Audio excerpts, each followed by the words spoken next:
Well, morning, guys. It's 7:53. Well, 7:33, roughly in the morning. It's the 28th of November, Saturday morning. Labor John, see what's going on. Yeah, it's a little bit of a tire right now because it's 21 degrees outside. It's only been about what 40s, 50s in there. So it's a little chilly in here. Memory lane. Ever been through it? Too many damn times. And it's hard as hell to, it's hard to sell sometimes. Especially when you use Google Maps and you see the places and then you see some of the front places that you lived at and it's really bothersome. This damn thing off. It'll drive me crazy. Politics, news, and everything else happening these days is going to drive me nuts. A couple of days ago, I was going through the Google Maps, trying to revisit and revise where I had been. Not to mention I was dictating the places that I've been to. Done videos when I did a video log about where the hell I've been to. Just haven't made any pictures about the whole damn thing. Maybe I should. I guess during the winter break, I think I should do that. Because to me, it'd be important for me to make some kind of record. I have to pour through thousands of images I've got stored up a long while ago to indicate places that I've been to. If there are any images left. If there are any images of places left. Because when I went through Google Maps, just to see some of the places what they look like now, compared to what I remember back then, there's a lot of changes. There was one house in particular, on Claire, where this place lived, back in 2005 when my family moved out on a weekend. We had to because we couldn't afford to pay the rent anymore. We spent in the house about 12 years. And it had been about either a 2% or a 5% increase of rent every single year. So do the math on that one there. At the time we needed a cheap rent, and it was about $1,112 for 4.5 or 4 3/4.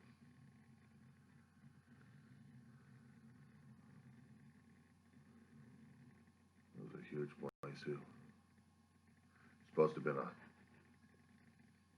bunkhouse, because in the area where it was at several decades ago, the whole area used to be a farming and ranch area in Reseda, and the place was a bunkhouse, and there was another house on a corner of Tampa and then Alden.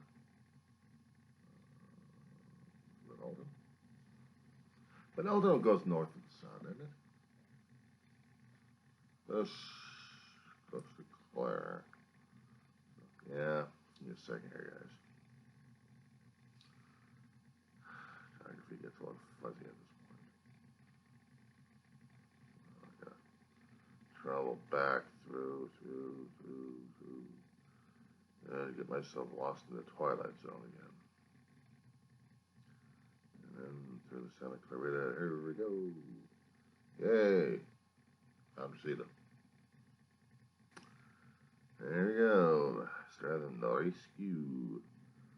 Now we had Santa Coy above us. We had Sherman below us. Valerio.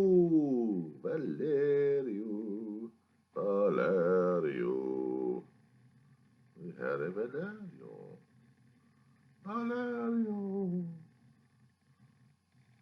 What about thou, Valerio?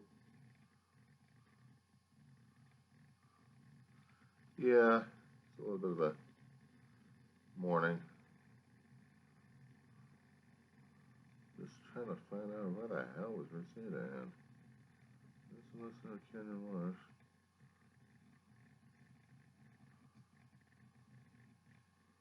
Trying to get, there we go, thank you. I got screwed up on my damn maps, I tell you. It drives me nuts. Okay. A hell of a walk from Clare to Tampa, trying to get a bus and get back home. About a 10-minute walk. And from there to get to a bus station. That's the same damn thing. So, the street was called Valerio. You know, sandwiched between Saticoy and Sherman Way, right next to Tampa. In that area.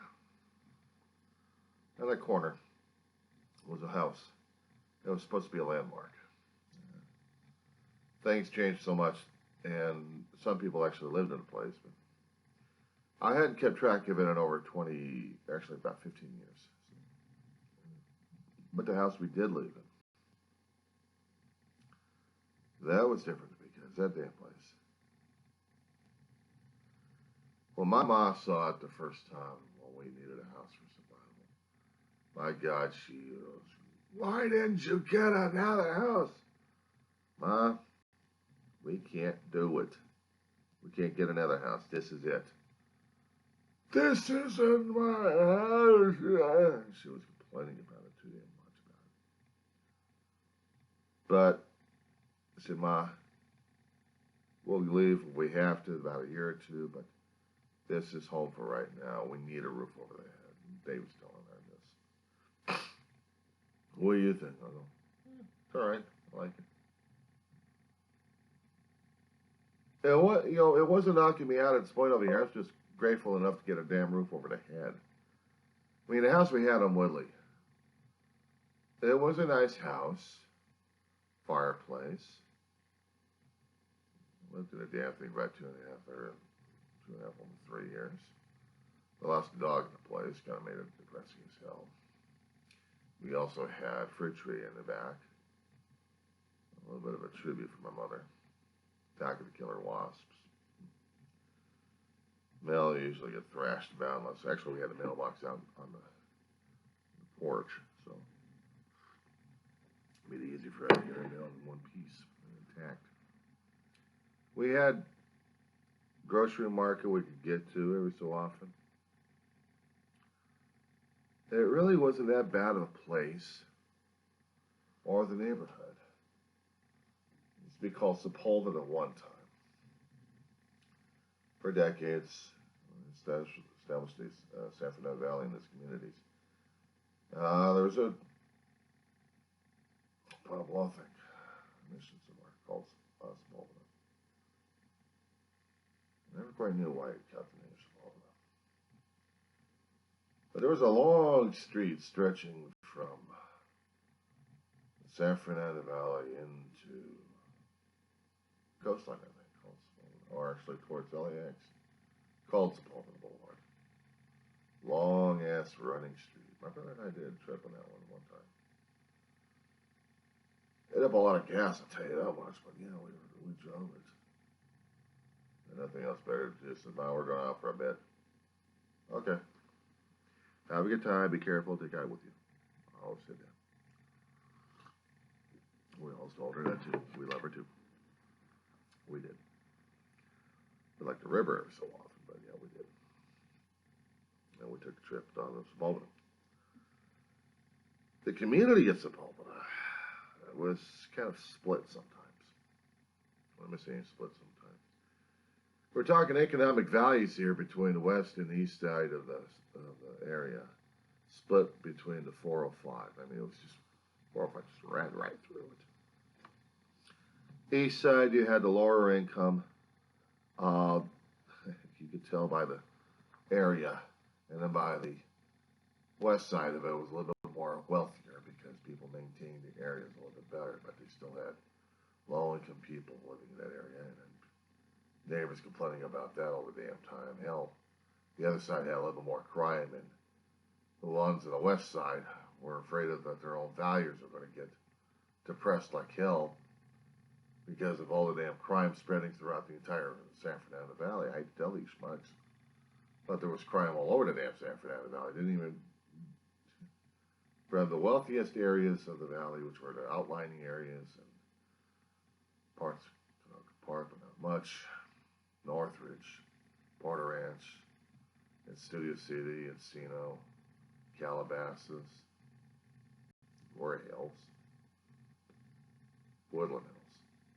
You still had crime rising in the area because you had a lot of people who have expensive homes and they have expensive tastes, they have expensive stuff, and they're therefore open season for robbing. So it's a general theory right there. And yet you go into different places like Pacoima or Arleta or Van Nuys or even Panorama City. Nice, depressed, or even vanished. North Hollywood. The depressing areas where you think it's just too damn depressing to live in because the areas weren't kept up as much. Garbage was all over the damn place. And graffitis in different areas over there. It really made the areas feel like it was, oh, you're from Van Nuys, you're from this place. Ew. But there were other portions of the valley, besides the ritzy area, weren't all that bad off. I mean, hell, I lived in those areas. I lived in the scruffy areas of North Hollywood. I didn't live on a, I lived in Van Owen and the Fulton area, Van Owen and Ethel, actually. Bit of a rundown area, but you know, it was home. An apartment building I lived in. Didn't have any gang problems. We had neighbor problems, and neighbors got along with each other. That was the problem. Moving into houses down the street a bit, and you ever running with a kid or two. Or certain people are running into different low-income housing areas. They form their own gangs to terrorize people because they like to do that. I'd seen some of the other areas of North Hollywood that looked a hell of a lot better than our area. So we would be considered a rundown area. But it just wasn't, I wasn't the best about it. It was just home. It was just home. And if you got your heart in the damn thing, it's not exactly all that depressing, though. And then I lived in Arleta. Back in the 70s, it was mid to late 70s, mid 70s anyway. Latina, black areas, hardly ever whites. But it was not that bad back then. So we didn't have any gang shootings or anything else or lightnings like that, but I didn't hear anything of it growing up as a kid. No, all I know is the neighborhood bullies. They don't like you because of your damn skin color, because you're small and you're runt. And you look like a nerd, so you're open season, you're different, you're, oh my god, let's pick on this kid because it's so fun.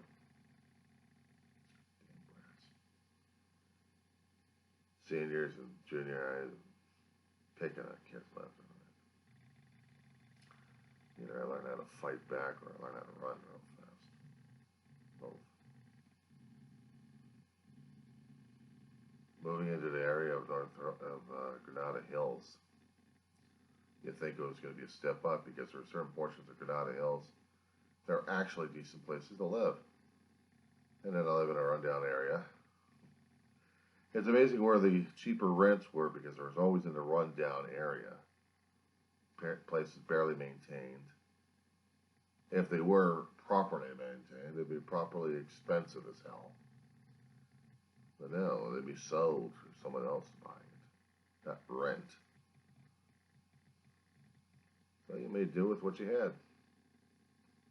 You cleaned up with whatever you had. You lived in an area like that. I lived in an area where they had a crime spot on the Devonshire Division, LA, Los Angeles Police Department's map at the time. That if there was any drug activity going on, we were it. We were home study for it. That shit, we didn't have any stabbings, muggings, or anything else like that. Just a lot of drug deals going down. What else? Moving out of that area into right by a better area of Granada Hills, Northridge border. Or North Hills, as they would call it. little shopping center on Devonshire and Balboa at the time. And this would be about, no, I'll take it back. Let's see if I'm a McKeever to, where the hell is it? Woodley, okay. Colette, actually. Memory goes sometimes. I have to have a refill of coffee memory. So, what happened? I mean, all these times were happening between in the 70s through the 80s at this point up here. Jumping back to the apartments, about 68 through 71, 72. Did in a house on Van Owen, between Fulton and Ethel, sandwiched between apartment complexes at that time. You know, it's about 72 through 76. About that. Or 73 to 76. Good few years. Build up your base of memories and base of place to feel comfortable at. Then, denoting any accidents or any other foul play or anything else like that, we moved from North Hollywood in 76, January. Lived in Arleta, a place called Wingo. Beachy and Wingo, right below Osborne. A few steps away from Osborne, actually. But it wasn't a bad area. It was a quiet area. It didn't have that much activity, except if you're a little ruffian, and that's because you're home right there. I wasn't a ruffian. I stayed inside. But if I did go outside, I had a few friends. At least I did have a few friends from that time. And I was such a young kid. Young, sickly kid. I started junior high after getting out of grade school. So 79, we moved out of that area. Good thing too, I wasn't about to go over to Pacoima Junior High at the time. I didn't like whites. I'm not saying this to be racist, but I am saying this to be actual, because kids like me were a rarity in that area at the time. You hardly see a white family in there, and if you did see a white family in there, you had to be strong enough to fight back.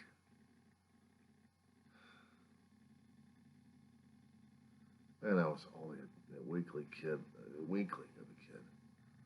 My brother was going through the military. He had his own issues. And me, I had to grow up. I learned how to fight back. But the thing is, I didn't learn how to hate. I just didn't like people picking on me. I had friends who were different races of different colors. And they were adopting me into their family. And ours were adopting each other into each other's family here to have close family ties with each other. I didn't see the racial situation. I didn't understand it.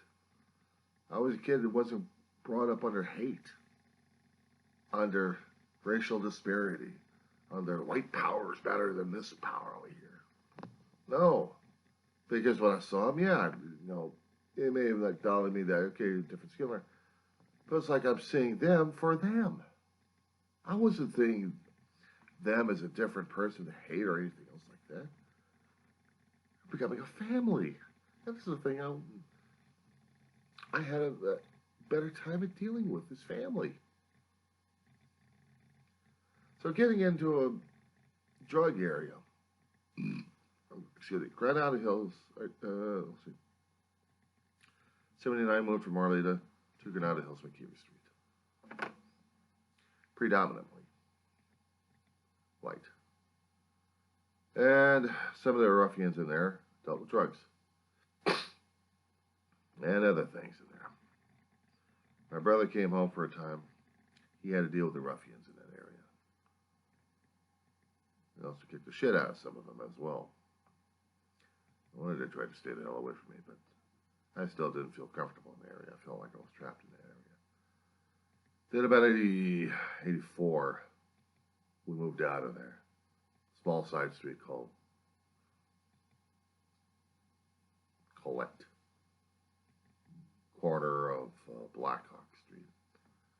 Small side streets made an L shape, and it was also right behind Devonshire and Woodley, and Granada Hills still.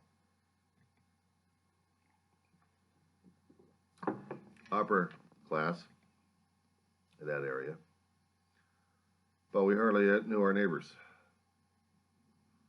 We didn't get to know our neighbors.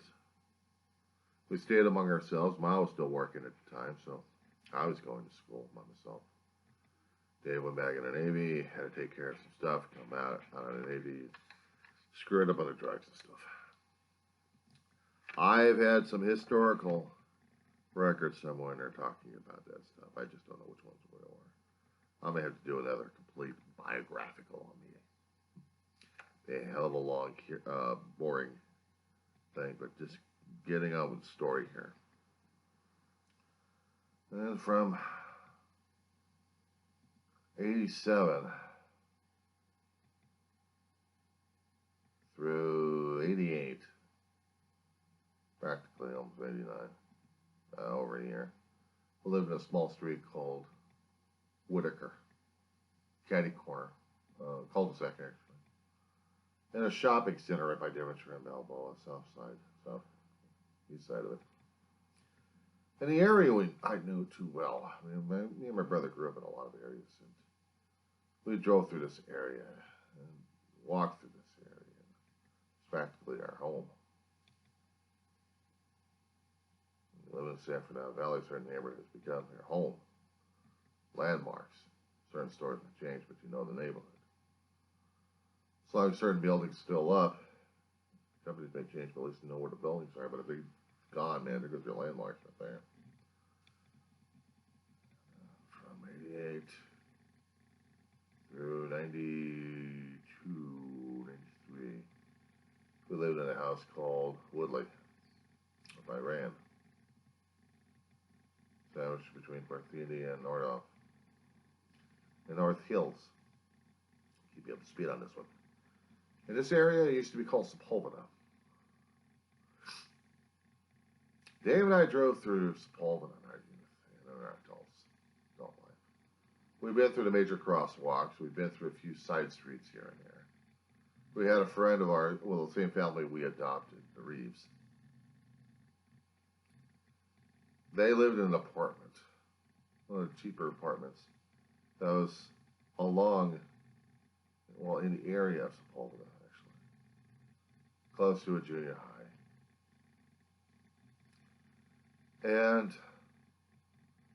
they stayed by themselves, or they also had a few other people they lived in. There was a swimming pool in there. So they made themselves home over there. But they also moved from place to place because when rents got crazy or the landlords decided to sell the place for one reason or another, they had to move out too. We helped them out. They also had a large enough family. So everyone contributed. Everyone helped out.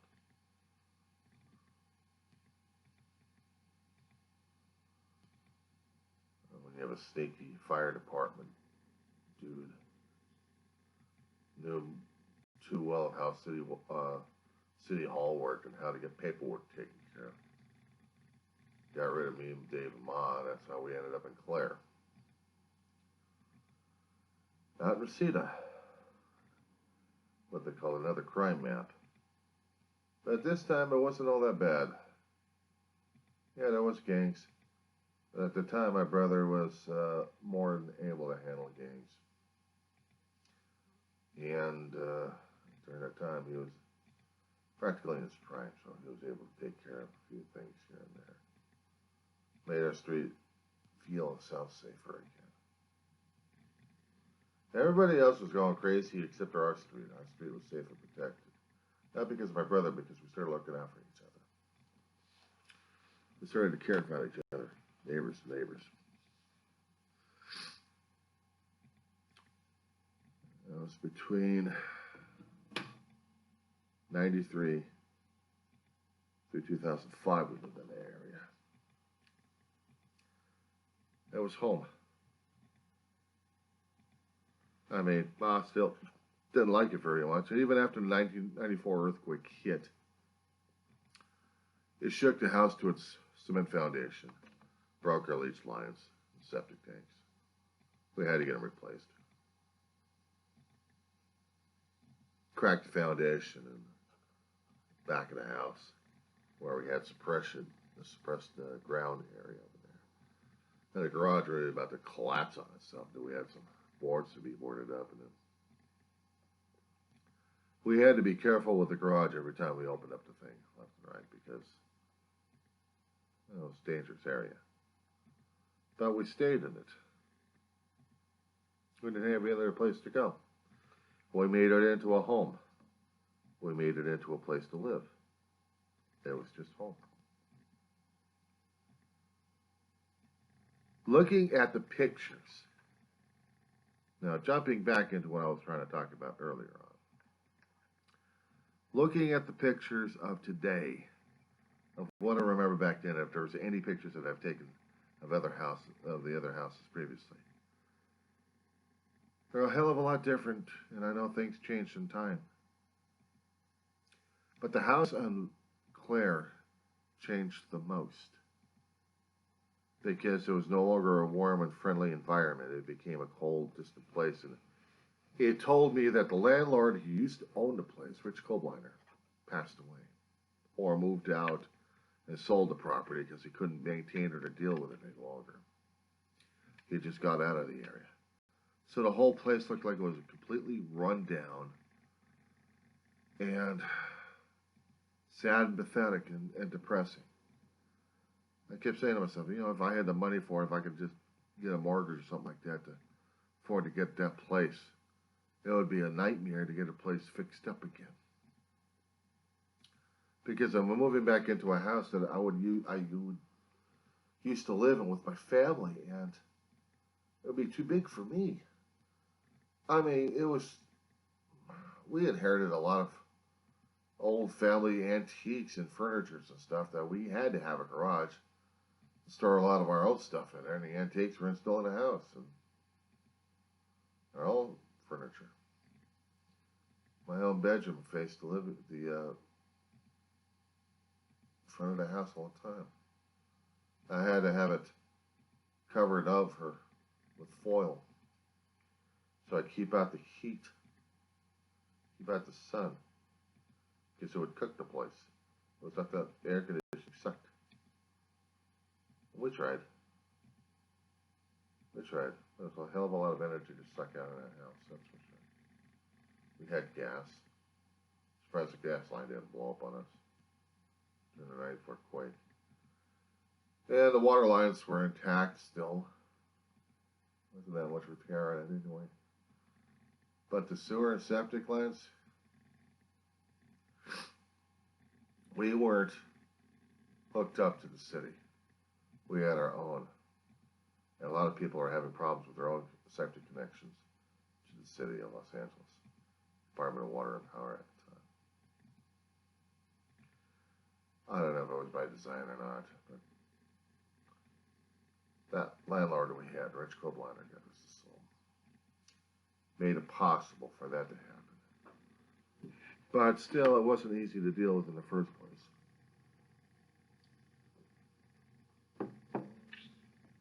When the ground shook, it broke the foundation, the slab foundation. Our mama's bathroom used to be a straight level. Then down here would be the end of it, where the toilet and sink would be. It was at a bit of an incline. You know, kind of bent the roof and the sides of the house a bit. Made it sunk. We had a flat roof. And at times we'd have leaks. Yeah, tarred and pitched. Surprised we didn't have any rot in the place. But it was ready for rot in different areas of the house. And in that area where it sunk, there was a bathroom and a small bedroom supply area, actually. My brother turned it into his own bedroom one time. And then we turned it into a storage washroom because we had a washer and dryer in there. And the ground was, my brother had to move into a spare bedroom we had in there. It was supposed to be for Mom's office, but Ma had a small den in the place for her office all the time. We tried to make a go of it. We got here to Antelope Valley and discovered how worse it was. A lot worse. But we tried to survive. As I'm trying to survive in this place out here in Roseman.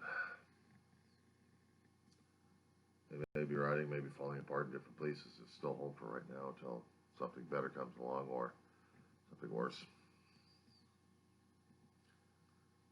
But what I was trying to say is when I was looking at the old pictures of the place for Claire, it made me thinking about the places I used to live in. Either how lucky I was during that time or how unlucky it was at that time. But as long as I had my family with me, I wasn't feeling left out or homeless. As long as we had a roof over there to call it home.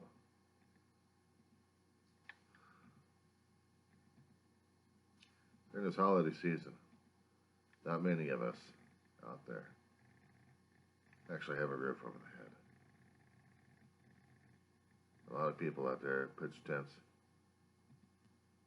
don't feel comfortable in shelters, sleep in different areas and sleep in different streets. You never notice this kind of stuff all that time in the San Fernando Valley because you weren't looking for it. In downtown Los Angeles, yes, prevalent. I come out here to Antelope Valley, and Palmdale looked practically like Beverly Hills sometimes. There are certain areas that kind of reminded me of North Hollywood, not much.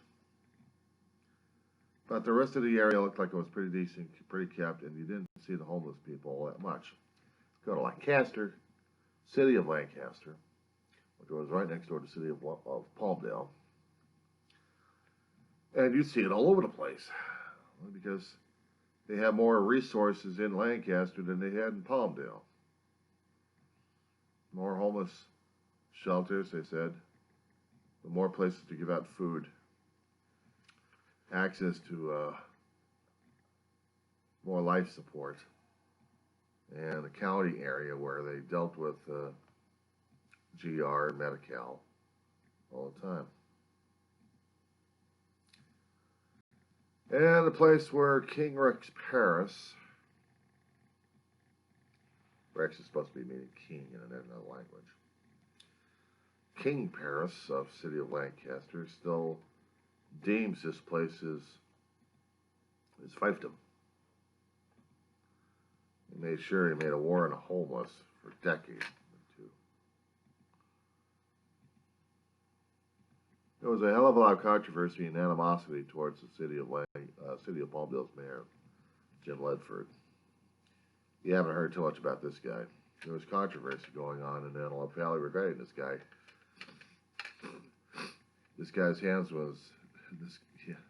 Ledford's hands was reportedly put in a hell of a lot of pockets.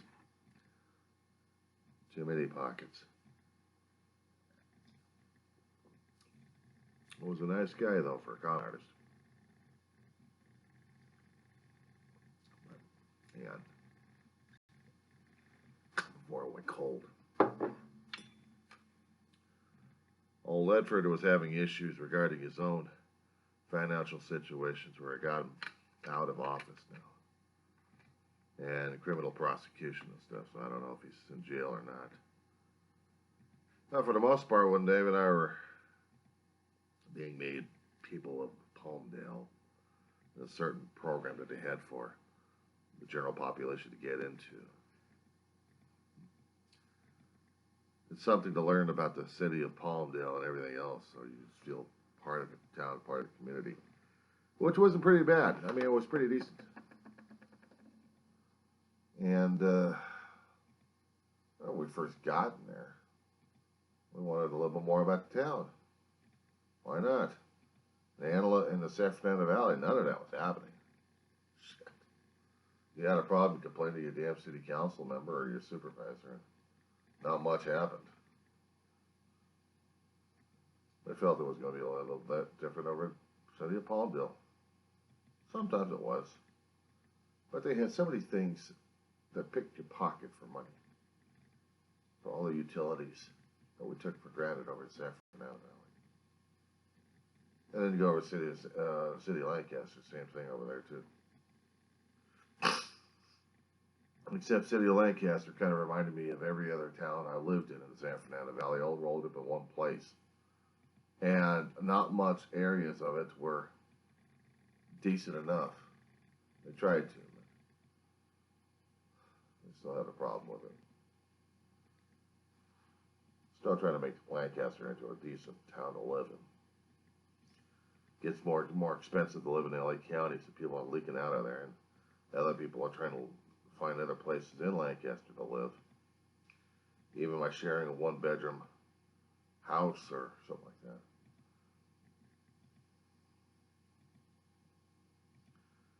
But the thing that you know more about Lancaster, even if you have to go into Palmdale to see it in certain areas, is the homeless situation.